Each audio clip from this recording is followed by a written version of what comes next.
Adherence, yeah. Adherence is all about an implementation plan and probably contextual cue. What I mean is, take shaving, for example. You know, yesterday evening I said I need to shave the next morning. That was my implementation plan. The contextual cue was a mirror in the bathroom. Yeah? That's about implementation plan and contextual cues. I don't mean that we need always such a brutal contextual cue like a mirror in the morning, but that's basically what it is. Now, page down. Okay. No? How do you look? The arrows. Okay. Good.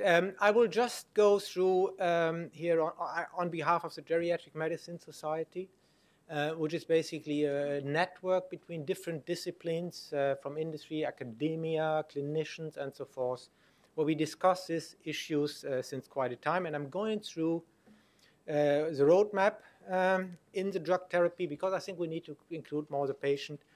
Then go into the adherence measurement systems, adherent patterns, reasons for adherent problem, and specific consideration for patients. So when we talk about a drug therapy, we should bring it into a very broad spectrum. It is not just the drug. It is a long process where a patient goes through several steps from identifying that there is a problem, then going to the physician, get a prescription, but what he gets is a paper, not a product. Then he goes back and needs to take different decisions to go to a pharmacy where he gets a miracle box. Then he takes this box home, and if he's able to open the packaging, he will see the miracle drug. So there are many steps where a patient can fall into traps with adherence. And, oh, it's not working. Oh. Okay, so we have focused very much on the prescription pathway. So on really the physician's examination and the evaluation of the product until we get the receipt. What I will try to do now, based on what has been said by previous speakers, a little bit on the context in which a patient is. But before doing that, let's talk about adherence and concordance. There is also the compliance, which is more directive, a way of enforcing patients to follow a prescription. We are now talking about adherence, which is commonly agreed with the doctor, and concordance, which is even much more a common decision of a doctor with a patient to a treatment. So the objective of adherence measurement systems is that we understand how the patient is using the medication. What are the difficulties and potential issues? Then we would like to use a system also to provide supportive intervention to resolve potential issues with the adherence. And if we have a wish list, there is a couple of things we would like to have to see with such a systems, like usability, validity, and reliability, continuous recording, decent, it should be decent, non-obtrusive, easy to record, the ability of having multiple medications at the same time recorded, and allow also for corrective actions in real time. And it must be cost-effective, sustainable, and so forth.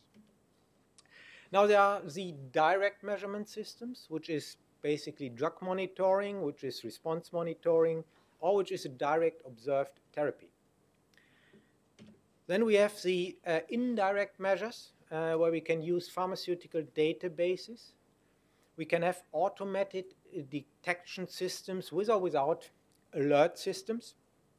And we have also the telemonitoring systems with or without alert systems, which are quite advanced in this stage. We have also in-person measurements, like self-reported adherence. And we have a combination then of alert systems, reminder systems that go along with this adherence measurement systems. All the adherence measurement systems have strengths, have weaknesses, and there is no ideal golden standard which gives us all our wish list items. The majority of the systems we have today are sensitive to manipulation by the patient. So a patient, once he understands how the system works, can easily modify or alter the systems to appear more compliant than he really is.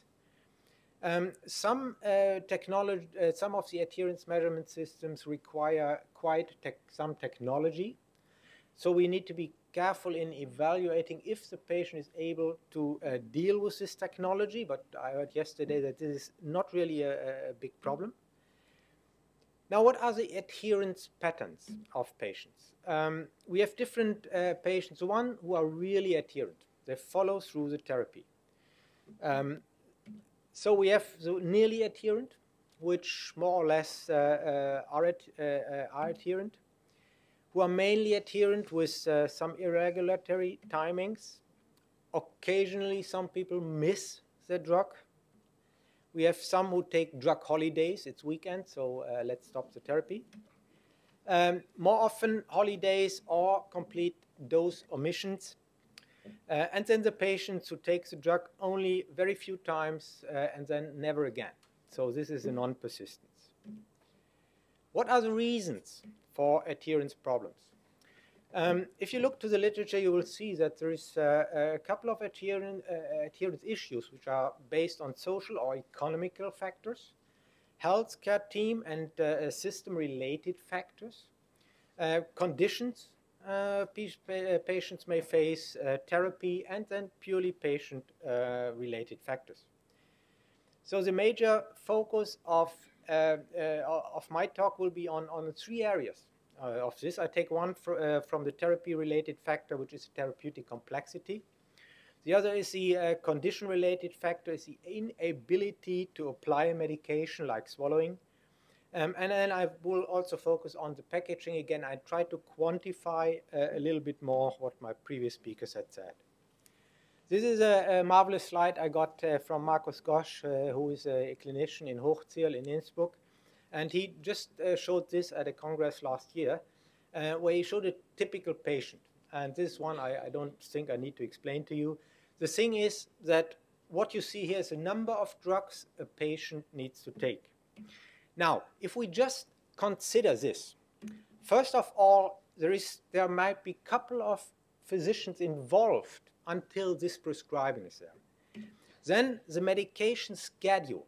It's in the morning, it's in noon, in the afternoon, it's before, after meal, and so forth. And this is coming over time. They don't start immediately with polypharmacy. And then everything needs to be put into a medication preparation. So the planning for the medication schedule, according to all the information received and the drug products. I'm not talking about the generic drugs which are replaced by another one each 3 months, so the patient is even more confused. But just consider this as a huge cognitive task. This is not something which is easy, not even for myself, so I'm not taking me out. So at the end, compliance or adherence means that the medication is taking the right product, right dose, right time, and the right way of administration.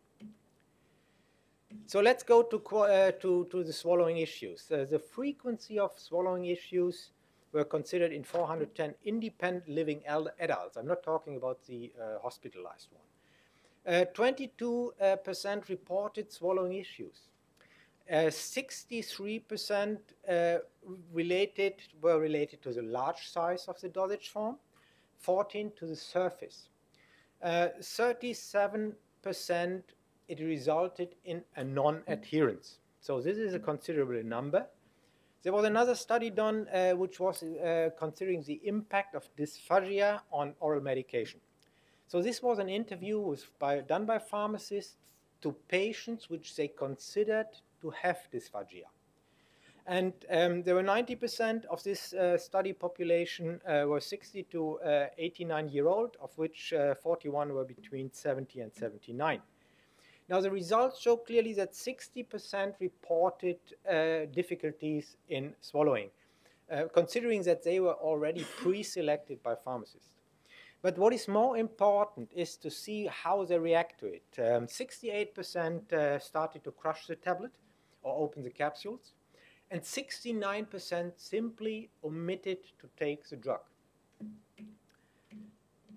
Now, a nurse and caregiver's home, and this is something which is very interesting. If you go into this journey, you discover journals you never thought about. These are completely from different disciplines, and I went into the nursery literature, and there you see a lot of data related to the application of medicines. And in this one, crushing and opening took place in 80% of nursing home on a weekly basis. Here another study which said that 23% of the nursing home patients get drugs mixed in food and beverages, and 10% at least one medication which was inappropriately altered. At least one medication was altered in 34% of patients. In another study, 17 inappropriate altered, and in 59% of the cases, everything was crushed in one vessel and spillage occurred. So if you go to the internet and you just search for tablet crushers, you will find 66 different devices. And as we're living in a market environment, I would say there are not 66 because they cannot sell. I would say there are 66 because it's a good seller.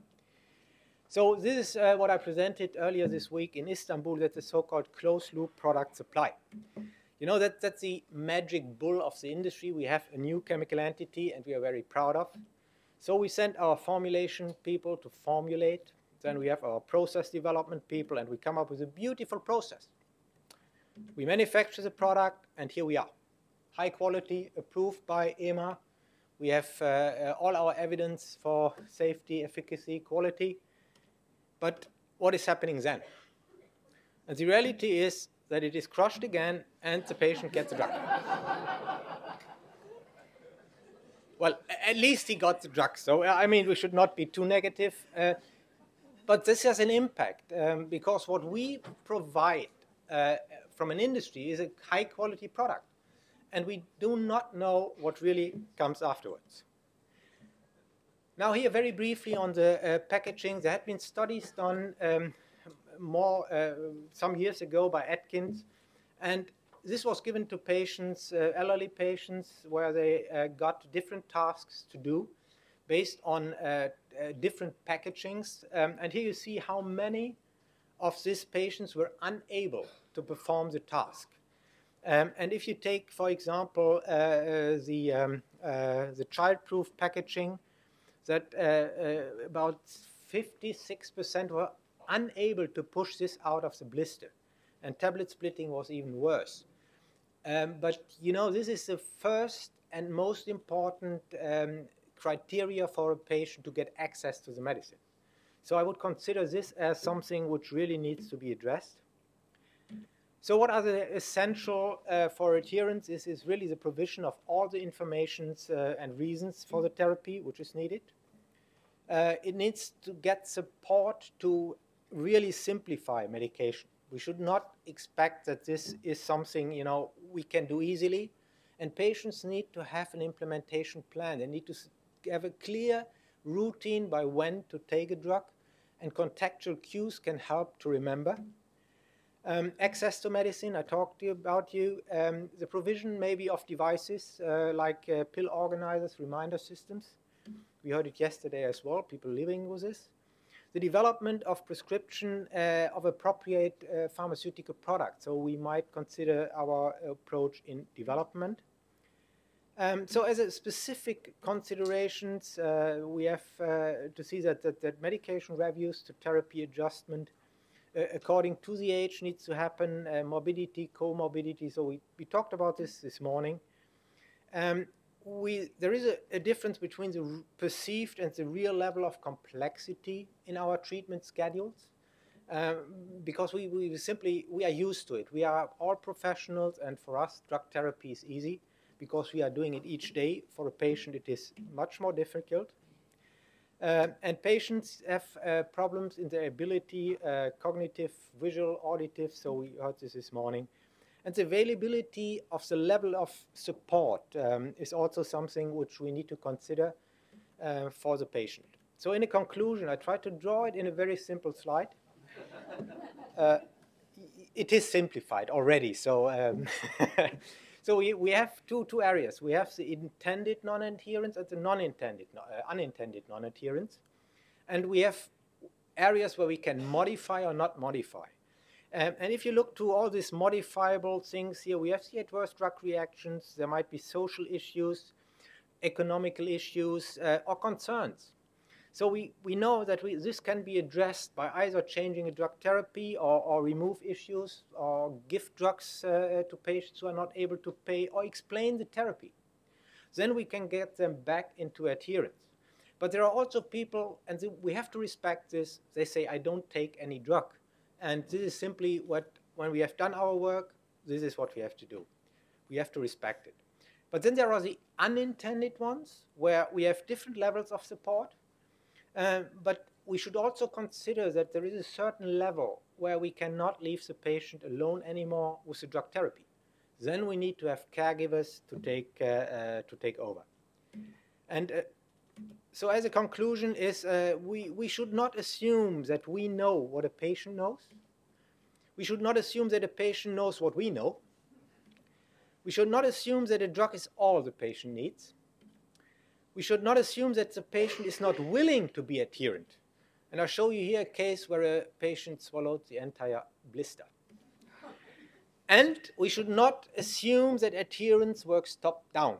So we need to involve the patient to become adherent. So if we go back to really the subject of medication in elderly patients, there is a lot of things around which needs to be taken into consideration, which makes a patient in the middle at the end adherent. It's a prescription, it's a support, it's the healthcare system, it's the ethics, it's the relatives, and also the internet, which is a good source of information. So, having said this, I just want to thank you and thank some colleagues who worked with me on this presentation a little bit. And I must say that was a very, very interesting experience. This was a multiple group, and Jean-Pierre Bains, you know, is a very well-recognized clinician. Even Francesca supported us. We had Eric Chanet, who is really in the device area of Merck Serono. We had pharmacists from AstraZeneca, from Merck Serono, and we had Günther Schreier, who is from the Austrian Institute of Technology, who's really an expert in the devices. And we have a pharmacist as well, so we try to work in these groups, and it might be a way forward to establish smaller groups who are composed of different disciplines who take care about evaluation of certain aspects of this geriatric medicine, work out a kind of white paper, what do we know, and then bring it back into the discussion. In this way, I think we can have a very practical approach. Thank you very much.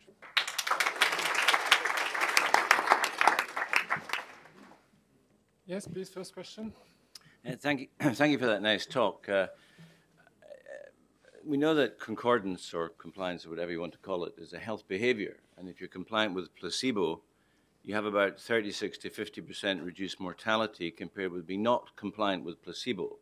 And one of the issues that clinicians struggle with is how do you improve the benefits, the foregone benefits of medicines in patients? Now, yesterday I showed a slide that suggested that we should perhaps coat tablets with chocolate to improve compliance. But there is the alternative thing in that, what if, for at least some medicines that were of vital importance, we addicted the patients to the drugs?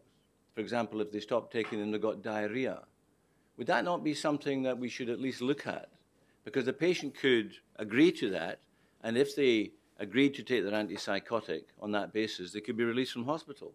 And that's the issue that we really face in the real world. How can we ensure compliance in vulnerable patient groups? There are groups that can choose not to take the medicines, but would that not be worth looking at? Indeed, I mean, this is something where we need to look at how can we increase this adherence in this specific critical patient population. The thing is that if you look how it is reported in media about pharmaceutical products, yeah, it's quite negative. And then explanations are not really given to the patient about the therapy very often. And then we leave the patient alone. And the problem is that we always believe when we talk to them and we give them the device that they are able to follow.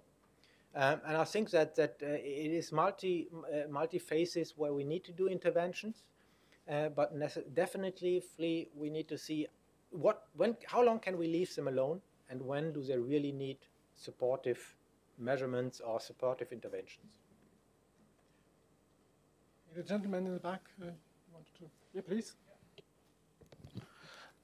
First, thanks a lot for your interesting presentation. Andrea Rapagliosi, GlaxoSmithKline. I had the opportunity, you heard yesterday, Maria Iglesias from the European Commission. I was a member of the steering committee of this active NLP aging initiative, and we're still working. You notice that one of the 5 projects that made its way out of 530 presentations is on adherence to prescription. So it will be something that will be developed. Last June, July, we ran a couple of European experts workshop. I think to one Francesca participated also. The elements that came out from that discussion, there was a lot of what has been said till now: comorbidity, polypharmacies, early dementia, some psychological behaviors like societal exclusion and depression. But there were two elements that they were quite repeated. One was the self-empowerment of patient, healthy literacy,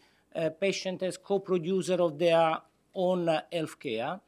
The second is correlated the caregivers and the family, link also to this societal exclusion. And the third one, also extremely interesting, is all the e-health. The impressive elements like system that are a bit out of the traditional chain that we saw: physician, pharmacist, distributor, patient, and go back. Did you explore those areas in your research, or did you get anything sense, or is something that you didn't look at it? No, I think you saw the last slide that the patient is just in the middle, and each of the stakeholders plays an important role to achieve the overall adherence objective. The caregivers, the relatives are very important. The entire environment of the healthcare system is important. The physicians are important, and if we are not able to work in concert with all these different disciplines, there will always be a problem at the end. Imagine we have the magic drugs product which is fabulous for geriatric patients. Easy to swallow, easy to open, everything. As long as it is not prescribed, because healthcare system doesn't allow reimbursement, or that it is not explained to the patient how to use it, then we will not achieve the final objective even with the best products. Suppositories are sticked in the ear because the pain is in the ear, not elsewhere. So this is how what we need still to do, in my opinion, is to understand much better what the patient is doing and what the patient is expecting. If we take the devices, for example, in the devices, we test the device with patients. We give them in the hand and say, please show me that you can use it.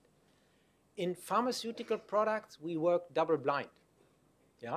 So we might even think about how do we include the patient in the physical pharmaceutical product to understand if he can use the product and if he understands the product. And then again, it comes back to information, labeling, and so forth. So we need really to look to the entire picture to achieve at compliance. Okay, one last question, and then we move on. It's a short question. It's very difficult for me to understand what is specific on this population and what is, in fact, non-specific, because it's a question of long-term treatment, a chronic condition. I think, according to my knowledge, maybe I'm wrong, there are 2 factors only to improve compliance: reminder and training, education of the patients and of the family. Okay, and I think that there's no technique. It's not the problem of the drug of the device for a long-term use. So in elderly, I think that the only decision very difficult when this person, due to the problem of the autonomy, could not take the drug alone.